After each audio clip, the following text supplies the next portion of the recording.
Hello everyone. With easy.jobs AI, you can instantly generate job posts and screen candidate resumes. In this video, we'll show you how to set up easy.jobs AI in a few steps. First, log into your easy.jobs dashboard using your credentials. Navigate to the Settings menu.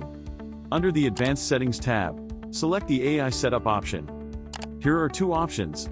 The first one is Show AI Score and the second one is Generate AI Score of Candidates. Toggle on the Show AI Score button to display candidate scores.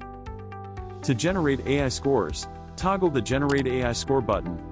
Once activated, the process will initialize and complete shortly. Now, let's check the AI-generated scores. Go to the Candidates menu, hover over any candidate, click the View Details button, and navigate to the Evaluation tab. Here, you'll see the AI-generated scores of candidates depending on multiple criteria, along with the total score for each candidate. And that's it.